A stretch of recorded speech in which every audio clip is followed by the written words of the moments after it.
Habari zenu from Kigoma, Tanzania. We are here at Kigoma railway station, just behind me here, and you can see this is the stand, Kigoma stand for the highest daladala. We call them over here, those small mean highses. I'm super hungry right now, and let's go ahead and get some nice dish right now.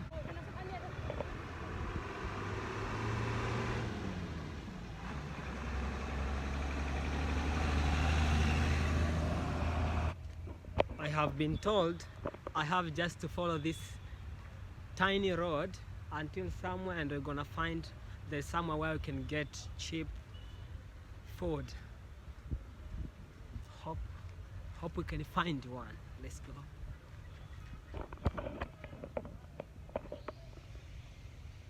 And today, for those who doesn't know exactly, today there is a big match which will be occurring in some few days to come, and that's why it makes this area more crowded.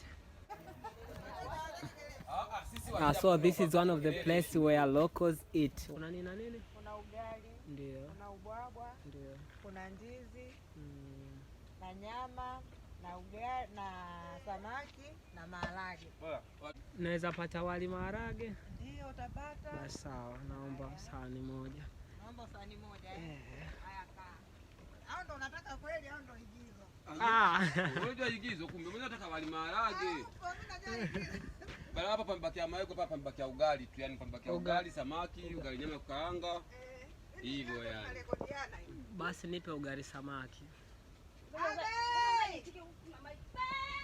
So first step, we'll be needing to wash our hands, and we have a bucket here with water, and here to rinse with the soap over here. We'll be cleaning ourselves.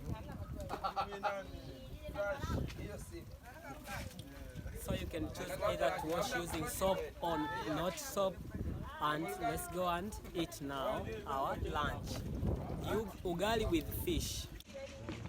So we got some soup for beans, which is used also as a soup because we just got fresh fish here, which is mgebuka. We call it mgebuka. I don't know its name in English. And this is ugali, which is stiff porridge actually. So it's cooking and other things you can find from other documentary or from other videos. And we're here eating where local people also eat, and for the cheapest price. Let's go ahead and taste for you guys.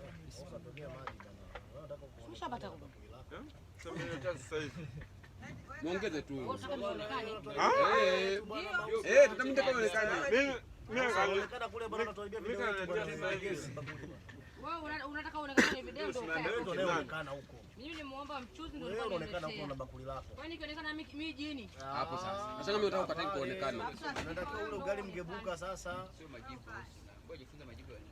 And this beans has been cooked using mawese. Kuna mafuta ya mawese mnayasikia kidogo. Mawese, which is so different from normal cooking sunflower oil, but is locally made from this city of Kigoma. It is organic, by the way.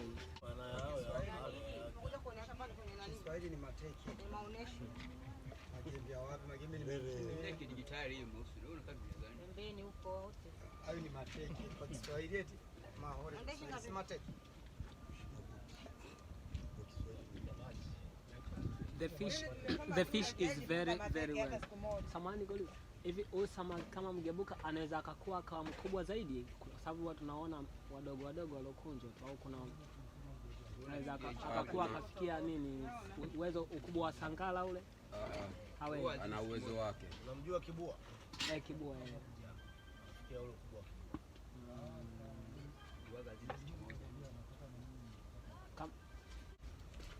So according to the instructions, the fish it can grow but doesn't extend certain length, like 1 inch and other things, but it's super amazing, super sweet for me. Kwa kalaki na chef tano. Ndio kalaki mkusaidia tano ya kwao. 5,300 sijui.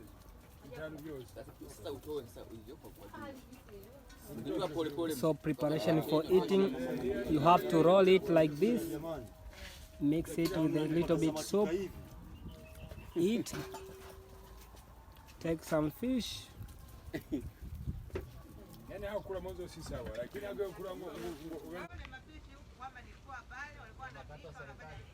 Kwa mwezi 6,000.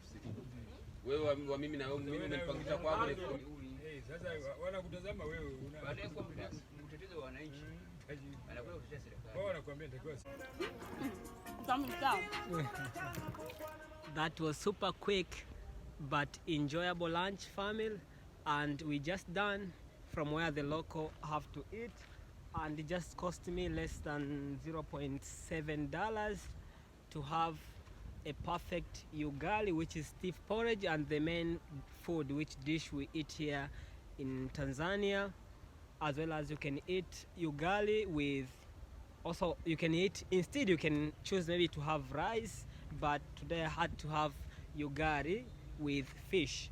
And the fish that Migebuka is so famous and originally comes from Lake Victoria, which is located here in Kigoma. And for those who lives in other series, you can just get those Migebuka which are cycled, or is very rare to get a fresh fish from Lake Victoria in other series, this Migebuka which I'm talking about. And today it was a good time to have it and experience, taste it from the locals with an affordable price. And we're just here behind here, you can see this is the railway station here of Kigoma, and located, the port located just beneath Lake Victoria. So you're so welcome for tourism and exploring of the environment from here in Tanzania. And I'm here, your boy, trying to share with you some tips. But if you are a foreigner, a tourist, and trying to visit such kind of cities, you might need to go to cool restaurant, especially in case you don't speak the language, you don't speak Swahili, which is our mother language here. So I might need to go to a restaurant. The price can rise a little bit, but won't be that much. It can just go for maybe, let's say, $1 you can get from nearby restaurants. But whenever you go to those super higher class restaurants, you can still get for maybe $1.2 a nice stiff porridge, or ugali we call it, with fish like Mgebuka. So that was all of it today. Still exploring Kigoma region, the port city of Tanzania, one of the port city of Tanzania. And you're gonna see a lot of things, a lot of videos from this city. So don't forget to like, share and subscribe, and stay tuned with our channel. Anytime soon another video gonna be out there. Signing out, family.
Just feel my heart in